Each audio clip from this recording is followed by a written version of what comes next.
कथा वक्ता ही श्रोता को प्रणाम कर रहा है, ये क्या कथा सुनाएगा? शंका हुई और महाराज सुंदर कथा सुनाई, कथा में भी मन नहीं लगा। जब कथा में मन नहीं लगा, बैठे रही कैसे कैसे बिना मन के। और महाराज भगवान भोलेनाथ ने आशीर्वाद दिया, भगवान की प्रगाढ़ भक्ति प्राप्त हो आपको। और भगवान की कथा को सुनकर लौट रहे थे, जब मन में विचार आया कि देखो जिनकी कथा सुनी है यदि उनका दर्शन हो जाए तो कितनी अच्छी बात है। और विचार हो रहा था कि उसी समय भगवान की लीला चल रही थी। कौन सी लीला? वन लीला। माता सीता का हरण हो चुका था। भगवान श्री राम जी और लक्ष्मण जी माता सीता की खोज कर रहे थे। भगवान ने देखा, प्रणाम किया। मन में तो विचार आया कि भगवान के पास जाकर प्रणाम करूं, पर कहते नहीं महाराज अभी तो लीला चल रही है, लीला में विघ्न हो जाएगा। जो भगवान को प्रणाम किया, फिर माता सती को शंका हो गई, अरे आप तो त्रिपुरारी हो, आप राजा के बेटों को प्रणाम कर रहे हो।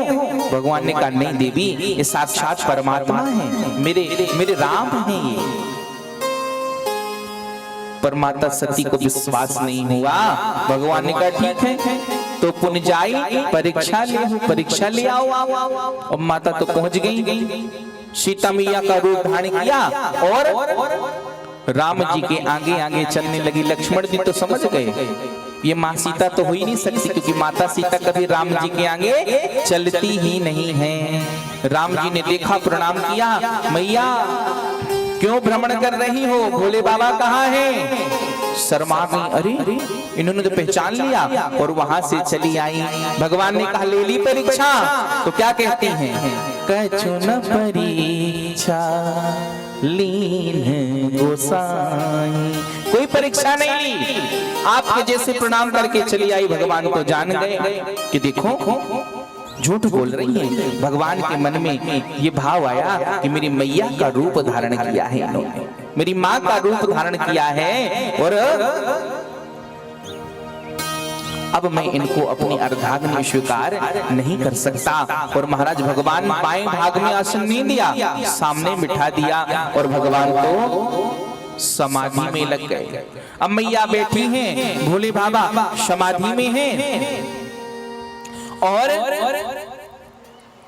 उसी समय माता क्या देखती हैं? सती ही बिलोके व्योम विमान। देखा कि बड़ी बड़ी विमानों में बैठकर देवी देवता लोग जा रहे हैं कहीं कहीं। सती मैया ने कहा व्हाट आर यू गोइंग? कुत्र गच्छति? कहां जा रहे हैं? देवताओं ने कहा आपको पता नहीं? बोले नहीं। बोले आपके पिताजी के यहाँ यज्ञ है, वहीं जा रहे हैं। अब तो सती माता घबराई, अब कैसे फिर कह देंगे पता नहीं मुझे पता तो था, स्मरण नहीं था। अच्छा ठीक है आप चलो हम भी आ रहे हैं। अब जैसे सुना कि पिताजी के यहाँ यज्ञ है, अब पिताजी भगवान भोलेनाथ से नाराज है, तो निमंत्रण भी नहीं दिया। अब सती कहती है अब करें तो करें क्या? अब भगवान शुक्राचार्य जी कहते हैं कि एक माता सती उधर जाती हैं, फिर इधर आती हैं, फिर जाती हैं, फिर आती हैं, एक ही सती दो रूपों में दिखाई दे रही है। जैसे भगवान भोलेनाथ की समाधि खुली, हाथ जोड़कर खड़ी हो गई और कहती हैं प्रभु चलिए ना। ये नहीं कहने कि हमारे पिताजी के यहाँ यज्ञ है, ऐसे बता रही हैं जिससे भगवान भोलेनाथ का संबंध पता चले, भोलेनाथ का संबंध ये पता चले कि वो मेरे हैं कौन। तो कहती हैं प्रजापतिस्ते ससुरस्तु सांप्रतम निर्यापितो यज्ञ महोत्सवः। आपके ससुर जी ने सुंदर यज्ञ रखा है, चलिए ना प्रभु चलते हैं। भगवान ने कहा देवी देखो जहां से निमंत्रण ना आए वहां नहीं जाना चाहिए। और मुझे पता है भगवान के यहाँ, पिता के यहाँ, मित्र के यहाँ बिना बुलाए भी जाया जा सकता है, लेकिन कब? जब धोखे से बुलाना भूल गए हो। यदि जानबूझकर ना बुलाया हो तो नहीं जाना चाहिए। पर सती मैया तो मानी नहीं। भगवान शंकर जी ने कहा होई वह जो राम रचि राखा, को करी तर्क बढ़ा वही शाखा। भगवान ने अपने कुछ सेवकों को भेज दिया और कहा जाओ, आप जाओ और जैसे सती मैया पहुंची पिताजी के यहाँ, कोई बात ही नहीं कर रहा महाराज, कोई बोल ही नहीं रहा।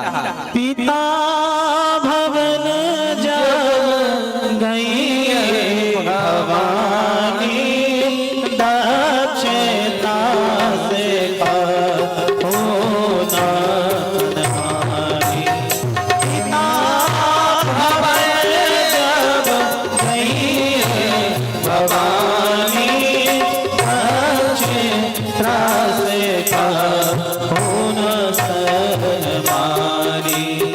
सादर भरी मिली एक माता, सादर भरी मिली एक माता, सादर भरी मिली एक माता, भगिनी मिली बहुत मुस्कान, बहुत मुस्कान। अब दक्ष के प्रभाव के कारण महाराज कोई बोल ही नहीं रहा, पर माँ तो माँ होती है, माँ का हृदय तो रहा नहीं गया, माँ ने बोला बात की। और जो बहन है ना, बहन सब मुस्कुरा रही है, देखो बुलाया नहीं आए गई। इसी के पति ने पिता महाराज का अपमान किया था, वही है ये। जब सती मैया ने देखा कि महाराज सब देवताओं के सुंदर सुंदर सिंहासन लगे हैं, लेकिन भोलेनाथ का स्थान कहीं नहीं है, क्रोध से भर गई, दुखी हो गई और कहती हैं, ऐ दक्ष, तुम्हें क्या लगता है भगवान शंकर से विमुख होकर तुम यज्ञ को पूर्ण कर सकते हो? अरे त्रैलोक्यपति भगवान शिव जो साक्षात कल्याण के स्वरूप हैं, आज तुम्हें देखकर तो मुझे बड़ा कष्ट हो रहा है। इतना कष्ट हो रहा है कि मैंने तुम्हारे अंश से जन्म लिया है, पर आज मैं इस अंश रूपी शरीर को नष्ट तो कर दूंगी, इसको समाप्त कर दूंगी, लेकिन तुम्हारा यज्ञ भी पूर्ण होने वाला नहीं है। और महाराज माता सती ने क्रोधाग्नि प्रकट की और उसी यज्ञ मंडप पर अपने शरीर को भस्म कर दिया। सुनो सभा सब सकल मुनीरा, कही सुनी जिन शंकर नीला, तो फल तुरंत लघव सब काहू, बलि भात पछताव काहू, बलि भात पछताव काहू। सती समूह श्रीमत अपमाना, सुन जहानती अतिमरमाना, काटई बाहु जीव जो बताई, श्रवण मोर बल चले मराई, श्रवण मोर बल चले मराई। सती वदन सुनि संगगन, लगे कदन मुख की, सत्य विधन सभी लोग व्रत, रक्षा कीन लगी। और महाराज माता सती अंत समय में भगवान भोलेनाथ का स्मरण करती हैं और क्या कहती हैं? अरे मारा ते सती हरि